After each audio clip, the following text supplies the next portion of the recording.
Okay, y'all, I want to ask you a question. I want to ask you whose voice is the loudest in your life? Whose voice is leading, guiding, instructing, informing in your life? Whose voice has the greatest weight in your life? Let's be honest. Let's talk about it. For real, for real. Because you know, is it your husband? Is it your wife? Is it your boss? Is it your friend? Is it your child? Is it your mom? Is it your dad? Who is the one person that has that weight? Because somebody does. I'm going to let you know that right now. Somebody's voice you're leaning into, you're being driven by. You see, we have things that are innate within us. We have this desire to want to seek, to want to follow. But even more so, you got to understand that we have the desire within us to worship. Why do we have all these things within us? Because all these things are supposed to be used as our walk with God. We're supposed to be seeking God. We're supposed to be driven by something, and it's driven to God. We are supposed to have this desire to want to follow, to want to walk behind.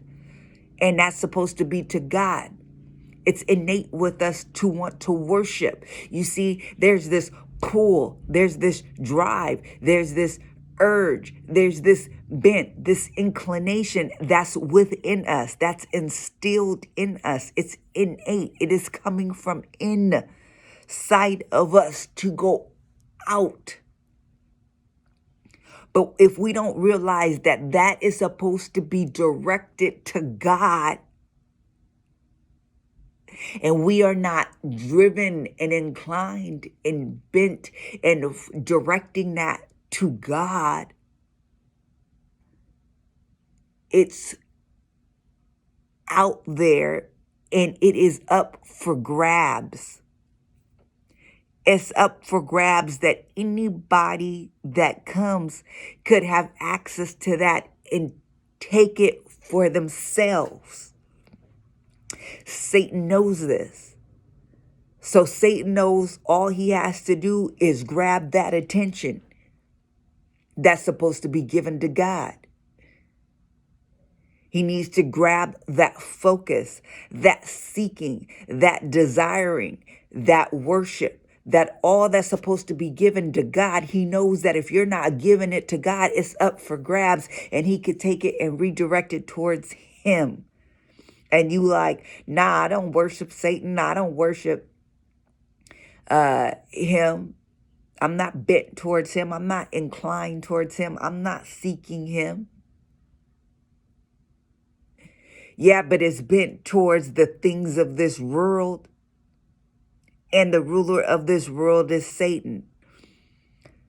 So who he put in your social media that you just so drawn to and captivated by, and that you have to hear each day. That you like, oh, you good, you so great, you so amazing, that you giving your praise and adoration to, that you are worshiping. Do you know that worship is praise and adoration? Who you praising and adoring? I want you to think about that. Is it God? Because you are inclined and bent towards giving that to God. You need to worship. You need to satisfy that desire to worship, because it's placed in you so you can give that to God. But if you're not giving it to God, you got to understand that it's now available for something else. And if it's not of God, what is it? It is of this world. It is of Satan. And just because you don't see Satan in the way that you think that you're not giving it to him. Who Satan placed in your life that you idolizing and worshiping? It could be your husband, it could be your wife. Is that voice more important, more heavy, more weighty than God? Yeah, when you think about what you're supposed to do with your life, who you are, how you supposed to live. Who gets to speak into that? Is that God, or is that your husband, your wife, that gets to inform all of those things that God should be doing? Or is it somebody on social media? Or is it, your boss, your coworkers, who you keep going to have this weight in your life to be able to dictate what you should do and how you should do it? I'm not saying in a way in which there's a healthy detachment to it and you are taking in, but yet you are always bouncing that off of God, because God's voice, God's opinion, God's information is priority. So you take in, but it's always in light of God, and it always falls under, it always submits to God. Because you got to have a boss and they got to tell you what to do. But if God's voice, it has the weight, has the priority. If God's voice is who gets to inform, who gets to dictate, yeah, I got to bring whatever you tell me to do and how you tell me to do it.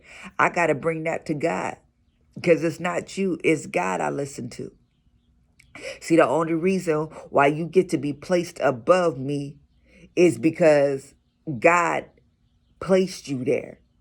And if God placed you there, that means whatever you say got to fall under God. And if it don't, then I don't trust that God placed you there. And I need to get from up under you. Whose voice you seeking? See, some people don't understand. Yeah, you are sermonizing idols. The devil is using you as an instrument of sin for you to be outside of the will of God, and then to get others outside of the will of God. You talking about health and nutrition saved you. The devil is a lie. Jesus Christ saved you. Oh, this job saved my life. This job saved me. The devil is a lie. Jesus Christ saved you. Stop sermonizing idols. Oh, yeah, that rehab clinic, my mom, this person saved me. The devil is a lie. Jesus, stop sermonizing idols. It's the devil that's using you as an instrument of sin. Stop it. You giving away what's God's to other people. No. What's leading, what's informing, what's instructing in your life? Is it God? If it's not, then it's something else. And what is it? Everything that's in you needs to be directed to God, and God first, so he can show you what to do with it. It's God who formed you to what he knew of you. It's God who knit you together in your mother's womb. It's God that spoke a word over you.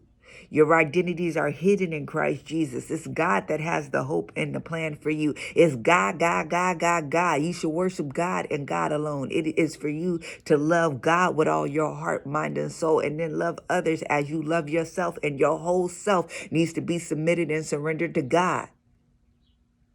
You got to be careful, because if what's in you is not directed to God first, you got to know it's sitting right there, and now it is subject to the world, and the ruler of this world is Satan, and he will take it and arrest it and do what he wants to do with it. So now it's Satan that's leading, guiding, directing, and forming you, because he's placing different things, he's placing different people in the world to literally steal that, to take it from you. Yeah, the thief only comes to kill, steal, and destroy. He's coming to take that for himself. Know that there are things that are innate with you, that you are drawn to, that you are bent to, that you're not inclined to. And if you're not giving it over to God, it's up for grabs for Satan. You will find yourself worshiping, idolizing, speaking towards, sermonizing, surrendered to That's not God.